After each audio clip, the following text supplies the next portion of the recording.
talk to me, I don't believe a word. Don't try to make me feel alright.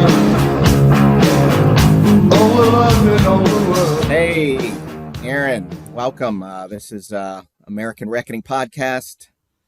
So thanks for listening in. We are recording this on Good Friday. This is Easter weekend, so this is a solemn day. But we know the end result here coming on Sunday, the resurrection. So we Southerners and Virginians by birth, and this is our podcast that we talk about the defense of our Confederate ancestors and our Southern heritage. I guess against the sick nation of ours that's kind of going in the wrong direction. Turning away from God, turning from its own people, and it's all on purpose. That's what American Reckoning is about. But we still think there's time, hopefully, to stop it and turn this stuff around.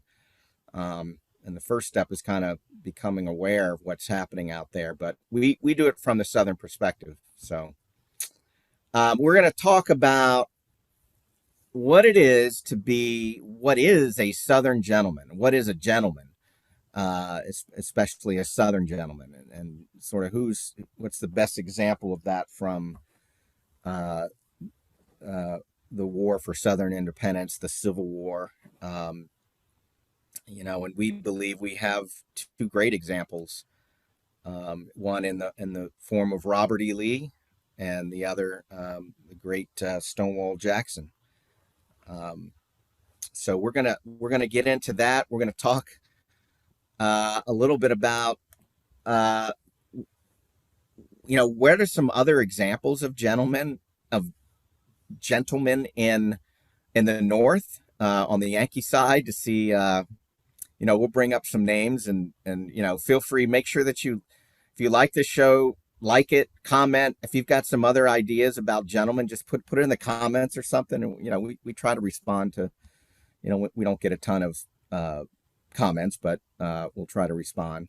And then a little bit later on, we'll try to ask the question, I guess. And are there other examples of gentlemen today in today's society? And we'll have a friend of the show kind of call in and give their perspective. With that, I guess, what are your thoughts initially, Aaron, about Robert E. Lee? And I guess we can start with Robert E. Lee. Well, I mean, Robert E. Lee's probably a textbook example of a Southern gentleman. I mean, he was a military officer for most of his life. He was so he had training there, but he came from a well-established Virginia family. So culturally, he was always set up to be that. I mean, heck, he was the superintendent of West Point. He was in a lot of situations where he needed to be gentlemanly, but he was known. I mean, he's known as the South's marble man. Because even when times were tough, he maintained a standard of personal behavior that I don't know if anybody in the modern day, since you or I have been alive, I don't know if anybody has behaved like he did, or men like he did back then. Just the standard of behavior is just so different now. But yeah. And it's funny because it was different even back then. I mean, it was different for the Yankees, the North side, because we're going to throw out some names here in a second.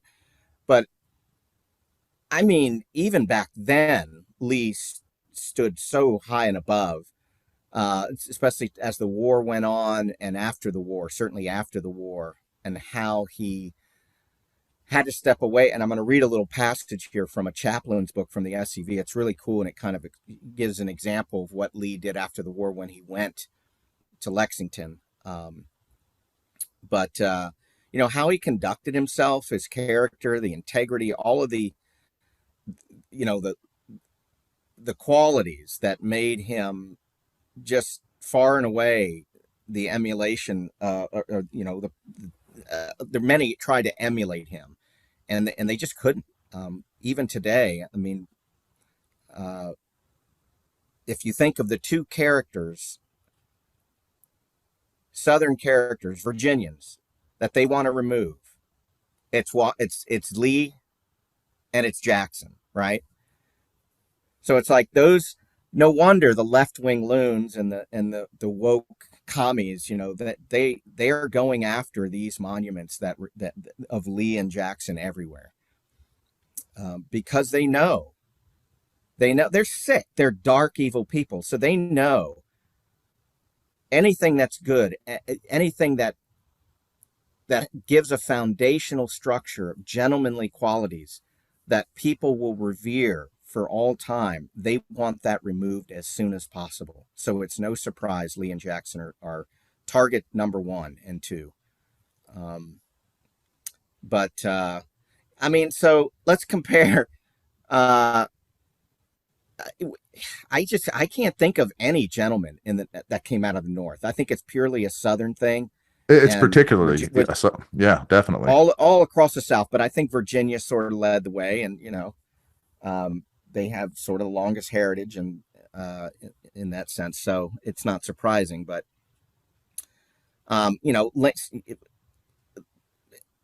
who was Lee's counterpart in war? It was Grant. Right. It was Sherman. It was Sheridan. McClellan. I mean, none of these. I mean, is there anything gentlemanly about these men, these people? I've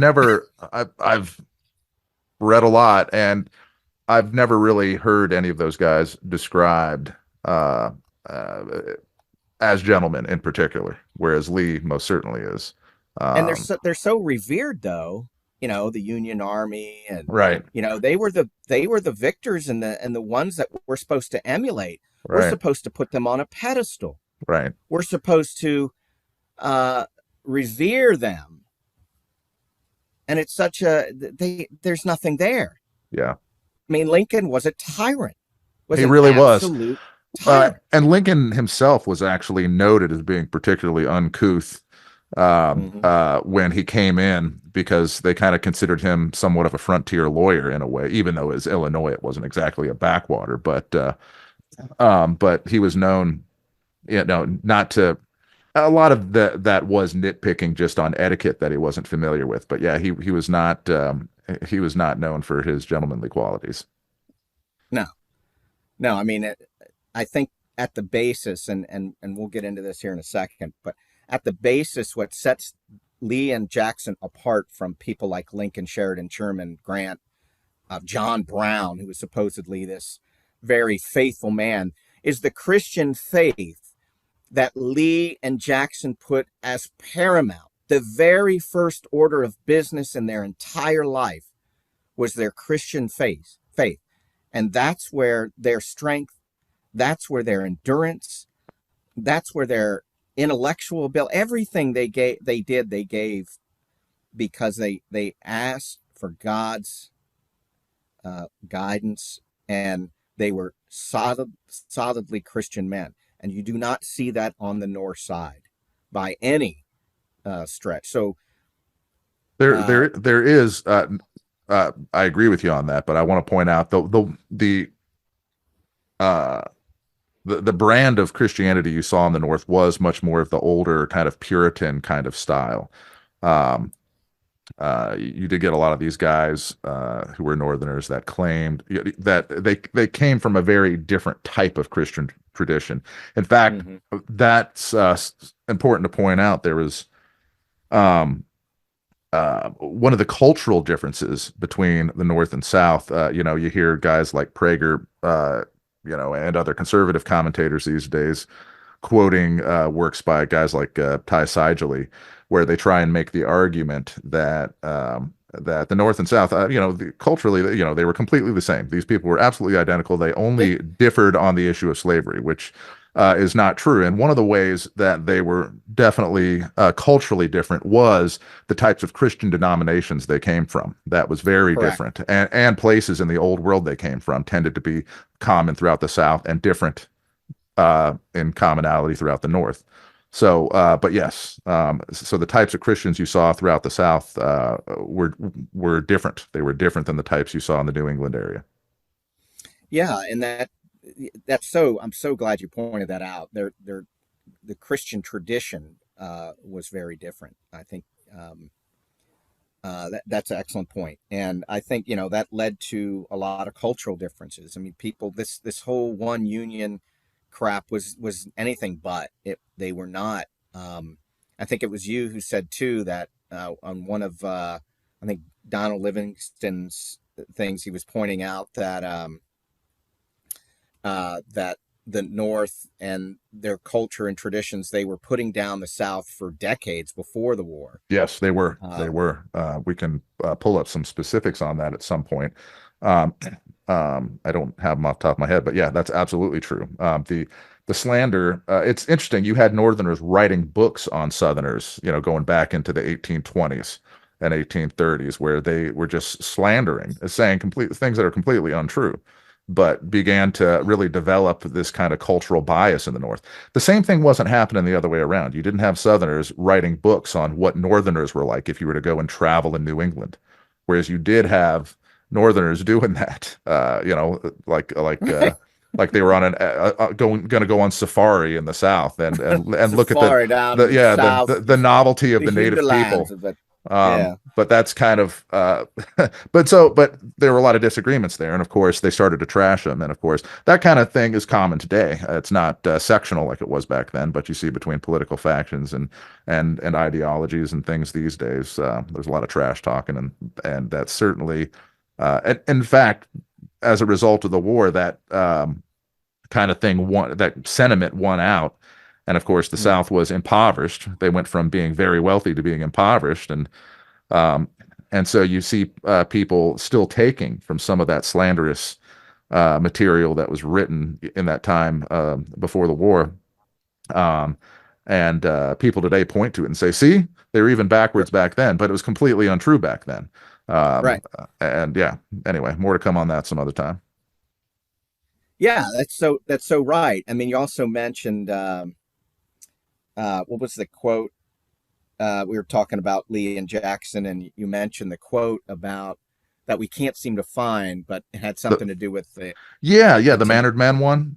the mannered men. Yeah, Yeah, yeah. So yeah, I was looking for this quote and I forget where I saw it. I know I saw it in a Livingston talk, but wherever I found it, and I forget who said it. It might have been Emerson, but it was one of the prominent Northern folks at the time, and it said something to the effect of, "I always feel inferior when I'm around these mannered men." right. This was a guy, Speaking a of Northerner Southern like ever, gentlemen. referring to the gentlemen of the South because they were very well educated, very well spoken, and they had a very high standard of etiquette. Yeah, I mean the whole mannerism wasn't contrived. It was just natural to Southerners, and it just perplexed Yankees. They just you're so well mannered, and you treat everyone with respect, and you have a high character, and you do what you say, and Right, right. you're not a narcissistic fiend like we are. you know, Well, and even um, if you you were, know, there was an expectation that you not act like it, you know? right? You're not an arrogant, Right. person. But anyway, yeah. So I really want to find that quote. If anybody has it, put in the comments. But I might find it and one put it of up later before we, yeah, yeah, we'll publish this. find it. Um, but Yankees, the other kind of one thing that Southerners realized, and this led to the war too, is Southerners were based on a tradition of trying not to have a conflict escalate, that it can be discussed, it can be debated, and that was not how what happened was that Lincoln invaded the South. um, gentlemanly debate was off the table.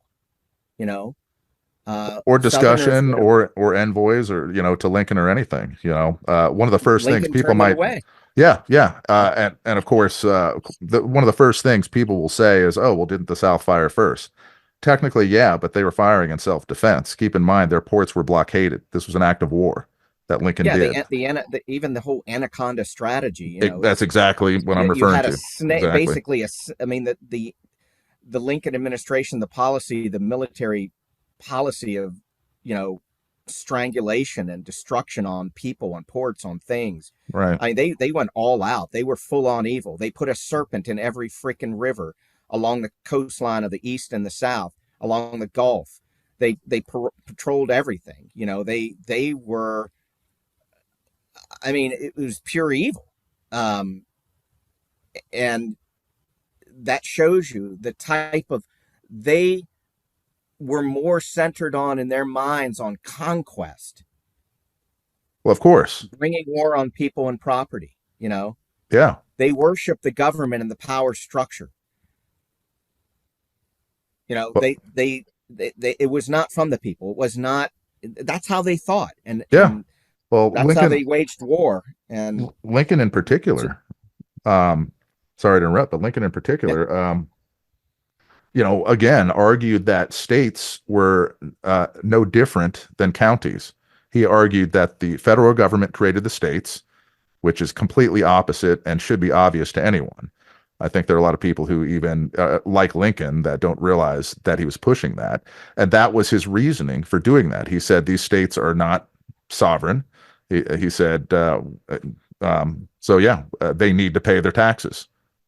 And that's what the blockades were about.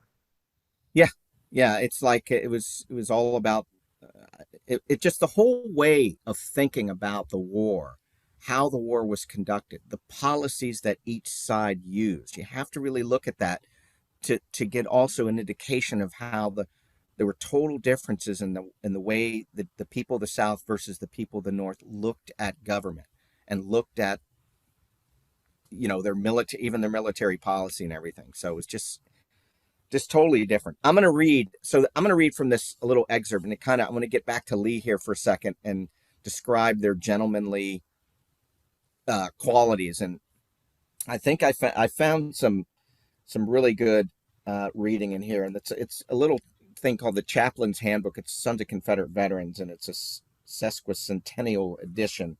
But I wanted to read from this, and this kind of describes gentlemen, and of course the number one example is Lee, and I don't think there's any doubt in the people of the South and how they feel about that. But let me read this. So, a quote on September the 15th, 1865, a solitary rider who not long before had led thousands of men into battle headed toward the mountain village of Lexington, Virginia.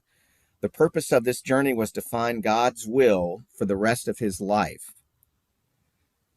I mean, if you could just imagine, this is September 65. The war had just been over just a couple months really back. And I can't even imagine what this man is thinking. But if you remember, he was offered a position and an interview, I guess, at Lexington at the Washington College there, which is now Washington Lee. So I'll read on. Quote, also, how could he best help a people dealing with the deep wounds of war? After his arrival, it was clearly revealed to him what he must do with the final years of his life. His final duty was not retirement into obscurity, but the education of young gentlemen. He had earlier in his career been the superintendent of West Point. You mentioned that earlier. This lone rider was none other than Robert E. Lee, the consummate gentleman in the mind of the Southern people. His idea of education was Christ-centered. Lee explained to the trustees of Washington College what his educational philosophy would entail. As president-elect, he said, quote, I dread the thought of any student going from this college without being a sincere Christian. Former chaplain William Jones noted that when Lee spoke on this subject, his eyes would fill with tears and his lips would quiver as he exclaimed, quote, oh, doctor, if I could only know that all the young men in the college were good Christians, I should have nothing more to desire. And then Lee, as president of Washington College, explained the code of honor, which was, quote, be a gentleman. And he answered an inquiring student, quote, young gentlemen, we have no printed rules here. We have but one rule, and it is that every student must be a gentleman. So, and then it goes on here to define what a gentleman is. And one of the first things that what a gentleman means is that it meant that a man was respectful of true Christianity, honest in business, refined in his tastes, courteous towards his inferiors, and chivalrous toward women and children. Thus, one who was a man of honor, a guardian of the family name, a protector of ladies and children, a custodian of biblical principles, as well as many other noble obligations, this was indeed a gentleman. So, yeah, very, and that. I think that's what's important to understand is these men, especially, both of them, Jackson and Lee, put their Christian faith as number one, and it led everything that they did. Everything. Right. Yeah. So we're gonna. I have some other thoughts on that, but I think what I want to find out is how that applies today. Do we see any real gentlemen out there? And I Not right now. I think about the presidents, like even Yeah. presidents of today. I mean, who of any of the recent presidents, or even go back 50 years or 100 years or whatever. I'm really. I mean, I don't know. It's hard to say, especially comparing to Lee. I mean, but corporate leaders in the church, or Yeah, anything, yeah. It's hard. I mean, I don't know. I think, though I don't agree with him and didn't agree with him, Jimmy Carter was pretty gentlemanly, and he was, I wrote him down in my notes. Yeah. Jimmy Carter, even though he probably wasn't a great president by any Right. standard, but he was always. You're right. He was always, and he was from Georgia. I mean, Yep. he was a gentleman. He was trained as a naval officer in nuclear engineering. So he was a very smart man. Was a farmer, but lived very, and his wife Rosalind. They were very good people. Right. And yeah, that's a good point. I would have to say Jimmy Carter. As far as presidents go, that's the only one I can think of. I mean, I like Reagan, but he wasn't a classic kind of guy like that. He was right. He was a performer, So it's not that he wasn't gentlemanly, and not that a lot of the other guys who were president maybe at various points in the 20th century, perhaps most not, but certainly there are others that were gentlemanly. Yeah, I bet you'd find a lot of gentlemen today not in the limelight. Right. These guys. These men, you'll find, on some back road in a farm, right, or out of the limelight. They're not. You don't see them talked about. You only hear them from your own experience in your own family and your own community or something like that, where that was a real gentleman. That guy did what he said he was going to do. Right. Well, and to be a proper gentleman not only requires the knowledge of how to be one and a bit of an intuitive sense also, but it requires a lot of discipline. You have to be emotionally disciplined. Right. You have to, you really have to have a lot of, so there's an element of training and an element of diligence involved in true, consistent gentlemanly behavior. And I'll tell you what, we are not raised for that in this day, Yeah. I mean, I think it's almost, you could say that men can have gentlemanly qualities, gentlemanly aspects of their behavior, but they can never, ever again be considered true gentlemen. Right. And in the full sense of right. someone like Lee and Jackson. I think that's the problem. Look, uh, I'm gonna have. Oh yeah, I'm gonna have our friend Jesse, call in here. Okay. Because I want to hear her opinion. So she she's gonna call in. I wanted to get her opinion. She's a 30-year-old woman, and she lives down south. But I'm curious to what, because I'm older, and you're Sure. older, so I want Right. to find out what sort of this younger generation thinks of a gentleman. Um,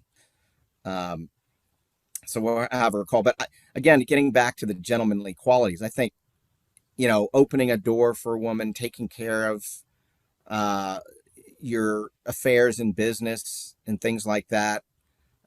There's so many different types of Well, qualities. a big part of it really is chivalrous behavior, as it mentioned in Yeah, the description you read earlier. You know, right. and Yeah. so yeah, that's a big part of it. And a lot of people don't even know what that means, really. So I got some text from uh, Darcy in Virginia. She says a true gentleman does what is right, even when it does not benefit him or even if it inconveniences him. So that's good. And here's a chivalrous one that you mentioned. A true gentleman is one that makes a lady feel cherished and valued. Southern gentleman, because she says I don't think there are any other. Are there any other kind? um, right. Southern gentlemen honor all that is good and right about their ancestry, regardless of popular opinion. So they're true to where they came from, and they're not afraid. Their culture. Their culture, yeah, they know that their legacy matters. Southern gentlemen know the power they have, but they don't abuse it. They keep that strength in check at all times. It's a good one. Um, for example, that unless there's a confrontation, if necessary, for example, like during in battle, like Lee and Jackson would have Right. done, when they were completely accosted by and they could see tyranny, though. They could see evil. It's so much. I think that's another distinguishing quality of Southerners. They could tell what Lincoln was doing, for example, immediately. It's Right. like, oh, wait a minute, you're flipping your wig out. Yeah. What Well, do you mean you're going to invade? yeah. Lots of people did. Even other Northerners saw what he. Lots of people, right? But Yeah. I mean, Fortunately, yes. But yes. But yeah, they to your point though, they um, you know, you can't piss down their back and tell them it's raining. Southern gentlemen, right? Southern gentlemen suffer hardships and even in defeat with dignity. Um, and then a Southern gentleman has been tested and tried through many generations and still stands firm in the knowledge of who he is and where he comes from. Hey, that's cool. Appreciate you calling in. Uh, so yeah, we were just talking about gentlemen and today's society, and maybe you can help us out with that Right. because you're a girl, um, Yes. and you you I don't know, how old are you? Do you mind? You're Oh gosh, like, Paul, calling me out. I just turned 30 this week. that's right. Okay, I wasn't sure if it's 29 or 30. So you're like in Oh, that I was you're in that 29 a age week ago. you're in that age group where right, you're in that age group. You know, you're not too young, but you're not too old, right? So Right. what do you think is a quality of a gentleman these days, or even what are your thoughts on it, even if it exists? Yeah, absolutely. Definitely exists. Something I've, you know, thought about and talked about before. I feel like in this day and age, it's not as common as it used to be. I feel like the qualities have changed. They're still out there. I think when you meet a gentleman, you know it and you'll never forget it. Hmm. I still think they're more prevalent in the region we live in the South. We're known for that. Yeah. Being a Southern gentleman is something people know. It's been a part of our culture for a long time. So continuing that, I think, is so important. And, I've even talked to my husband about this too. And I do think he's a gentleman. And, Hmm. how would we raise our sons, to continue this? Because I feel like it's almost becoming a lost art, which is Yeah. sad. And, something we want to continue for sure. Yeah. We talked about like Christian faith. We were talking about Lee and Jackson and Southern Yes. gentlemen from way back when. And I still think that that's got to be the backbone is a Christian faith. And so what other qualities do you think might be added to that? Yeah, absolutely, Paul. I can agree with you more. That's a big part of it, right? Like that's the central point is, that belief system, what we believe, how we treat others, how we Hmm. treat ourselves, and what Christ expects of us, and reflecting Him to other people. That those are the qualities of a gentleman, right? Kindness, chivalry, putting others before yourself. Yeah. And those men definitely captured those qualities. That's something they lived by in their lives, and those qualities shine through. And that's a huge part of it. So, that's the biggest part. Like I said, putting others before yourself and being mindful and being thoughtful and yeah, and I think you hit the nail on the head with it being really centralized around, having that faith in Christ and, living your life in that way. And I think that's exactly what those men did. Yeah. There's so many if you pick up the Bible and you read it and you're devoted to it, everything you need to know about how to live is in there. All of the values and qualities. It's the guidebook really. And that Right. really is how you go from day to day and how you don't lose hope when you see so many forces kind of bad things aligned against you or your family, your friends and so on. Right, It really absolutely. And I feel like that's exactly where we need even more of that in this day and age where there feels to be chaos and the structure of what we've been used to for a long time. The world's always been chaotic, but on a whole new level.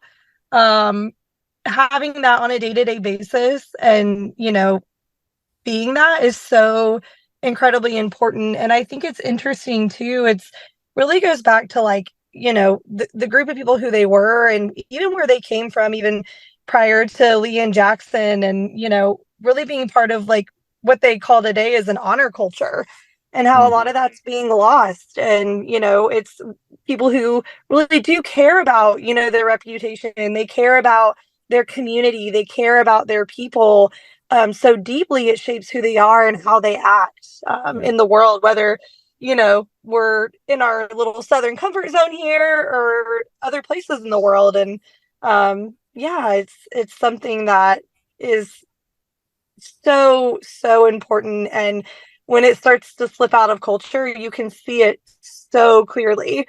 Yeah. And it's always funny when we travel, and my husband's noticed this too. You even simple things like holding the door open for somebody, which is, one of like a basic principle of just being polite, Hmm. and they look at you funny, or, Yeah. saying yes, ma'am, or, Yeah. for me saying yes, sir, it's Yeah. funny, being around people who are from other places or just aren't, accustomed to that. They've not been exposed to it and seeming so shocked and surprised. And it's really funny to me. Yeah, those things are hopefully will last and hopefully you teach your children and I'm sure you will because Yeah. I know you and Oh, that thank you. you'll teach your kids well about your boys eventually how to be little gentlemen and Absolutely. well thanks. Yeah. Hey, look, we appreciate you chiming in a little bit and giving us your thoughts on what a gentleman is because it's helpful and I think we really need to pass this on. So thanks for taking the time to call in, and hopefully we can talk to you again in the future here on Yeah, of course. another And one more topic. thing.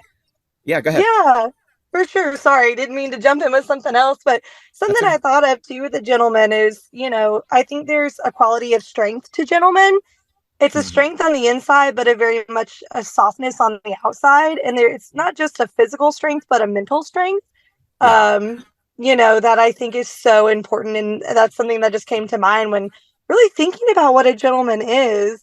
So yeah, that's another little tidbit, but something that, I know you all represent very well. And, we Thanks. continue to encourage people to represent and, well, have you all be gentlemen, also, being a Southern lady as well.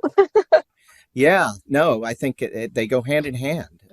I'm glad I'm glad we did this topic because I think it needs to be talked about more.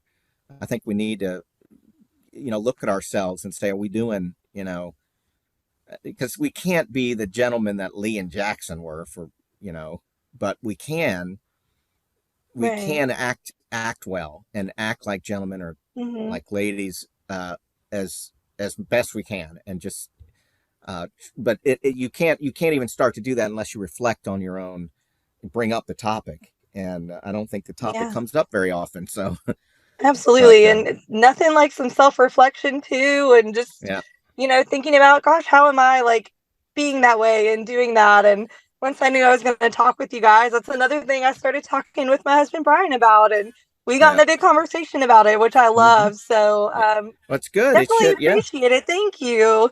Hey, thank you for calling, Jess. We'll see you. We'll see you soon. Appreciate it. All right. Thanks, y'all. Bye. Bye bye.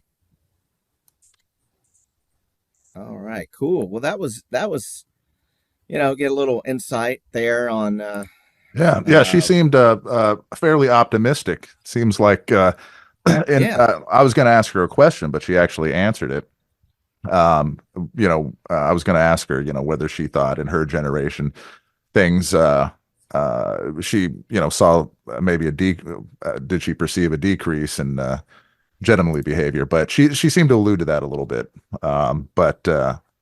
But very optimistic. And yeah. It's refreshing yeah, to it is. because I look. Let's be honest. We're not. We've lived a little bit longer, so we've had it. We're not only sinners in God's eye in this world, Right, not right. bad sinners, but we've all The normal kind had of our center. share of Yep. of of stupid moves and poor choices, I guess, Right. um, which I would classify as ungentlemanly. But for the most part, we're good and we see the value of being a gentleman as best Yes. as we can. And we Yeah. grew up in a different generation. We grew up in a different time here. This is really weird time, and finding some hope and some optimism with and hearing somebody that like Jess that age to even remind us, hey, look, it's still worth something and it still matters, and uh, it helps to talk about it. Yeah. Well, and So some I just thought of, gentlemanly behavior. You mentioned us being sinners, and making our share of stupid moves growing up.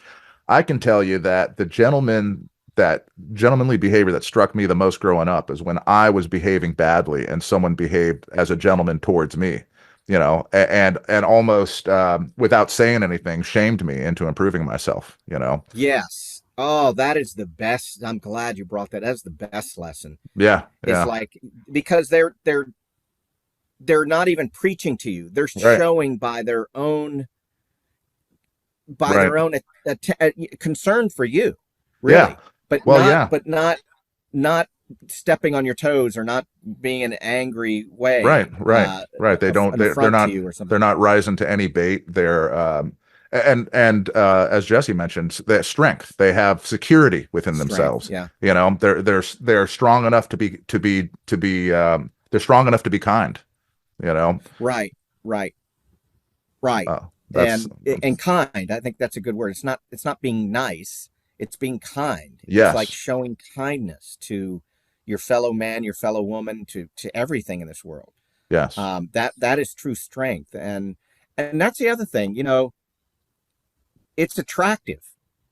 Not in a physical. I mean, it's attractive in the sense that it attracts people to you yes. because you give off an immediate aura of like acceptance and strength, and Competence. just the way that Yeah. yeah, it's a confidence thing too, right? All kinds of things. Yeah, But yes, yes, and absolutely. that's attractive to both men and women. When you're looking for good leadership, It's usually the person who has those gentlemanly qualities, character, integrity, honor. They know where they come from.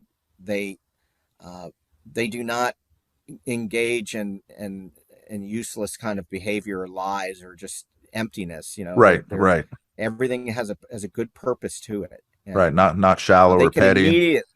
they immediately are able to discern right from wrong. We've talked about that ability to discern things and discern them very instinctively and quickly. I think Yes. is really I think that because now today everything's so confused and people can't make a blatant call between what is good and evil or right and wrong or up and down. And it's like, wait a You minute, know, you that's guys are losing it. that's where understanding philosophy, history, Christian faith, that's where all those things become very important, because it's when you're faced with a moral dilemma, Hmm. or whether you're under duress because you're maybe someone's died and you're emotionally upset. It can be very hard to tell right from wrong in those situations. That's why some of the background's very important. But gentlemen usually have that. They They usually, have it. It's instinctive. It's an instinctive quality that's been passed down. yeah, They've learned it. They've had to have learned these traits somehow. right, And it doesn't just, I don't think you're totally born with it. I mean, this has to be, you have to be in amongst people who can pass on what gentlemanly behavior and what a gentleman does. right, right. And in Lee's day, remember when we were talking about Washington College, some of the traits and behaviors and aspects of being a gentleman he put as the highest priority in the college. Yeah. So you had to have known that there were lesson plans and there were teachings to make sure that Virginia through Washington College was producing the best gentlemen that we could bring to bear in society. And it's very interesting that it said that there was no written rules, just they were expected to be gentlemen. And what's funny is I imagine, and I've read some stories of Lee, handling very well students who'd screwed up or something like that. But it reminds me of a civics teacher I had in middle school, and he would always talk about integrity. And so Right. whenever he saw us doing something stupid, he wouldn't yell at us. He'd say, how does that reflect on your integrity? You know, and it caused us to answer the question ourselves. Hmm. And That's a great way to do it. Yeah. yeah, and I imagine a guy like Lee, if you have no written rules, it's kind of like you're not doing something right. It appeals to a person's into It, sense of rightness. it doesn't. It's not dictating something. It's like, look, This. You know find this out, yourself. and you will find out what a gentleman is. We are going to act like Right. gentlemen. Hmm. We're going to treat others as we wish to be treated. Right. Period. Exactly. And that is going to take its own course. I don't need to dictate that and put it up on a board or a whiteboard or whatever. We are going to, through our own uh, community of scholars or whatever, or of students, we're going to figure this out. And being a gentleman is the highest value. Yeah. Absolutely. So by the So way, I sent you an email with a link in it just a moment ago. Did you get that? yes, you want me to read it? Read it. Read it. Yeah. All right, so this is from Benjamin Hill in a speech in 1874, uttered this statement on Robert E. Lee that captures very great man perfectly. And we'll end this podcast here after this here in a little bit. So let me read this quote. When the future historian shall come to survey the character of Lee, he will find it rising like a huge mountain above the undulating plain of humanity, and he must lift his eyes high toward heaven to catch its summit. He possessed every virtue of other great commanders without their vices. He was a foe without hate, a friend without treachery, a soldier without cruelty, a victor without oppression, and a victim without murmuring. He was a public officer without vices, a private citizen without wrong, a neighbor without reproach, a Christian without hypocrisy, and a man without guile. He was a Caesar without his ambition, a Frederick without his tyranny, Napoleon without selfishness, and Washington without his reward. He was obedient to authority as a servant and royal in authority as a true king.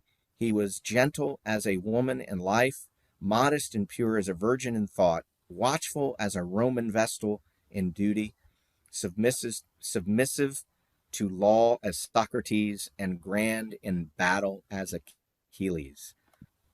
Wow. Yeah. I'm glad. I appreciate you sending that. Yeah, man. I'm glad we had a chance to read that. I appreciate it. You set me up for success with that one, babe. Good That's one to cool. close on. Yeah. So, and remember, this podcast is all about our Confederate ancestors. And, not everybody can be a gentleman. But we hopefully brought some good examples, and we always looked at our Confederate ancestors, especially the ones that went to war, as very virtuous men. And many of them were gentlemen. And in their own way, in their small communities, as whether it's a poor farmer or a large business owner, or a statesman, they had a lot more gentlemen back then than they do today. And we'd like to make sure and try to preserve that history and that heritage, because it's the only hope for this country if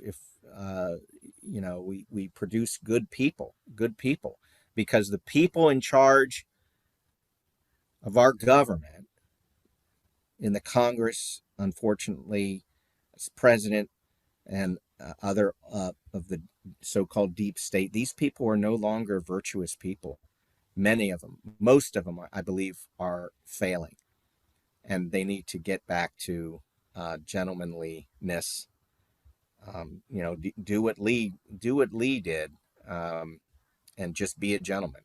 So, anyway, appreciate it, Aaron. You sitting in, chatting with me as always. So make sure to like and comment on the YouTube. We're also on Rumble, so check us out. And till next time, we'll see you. All right, man. I see the iron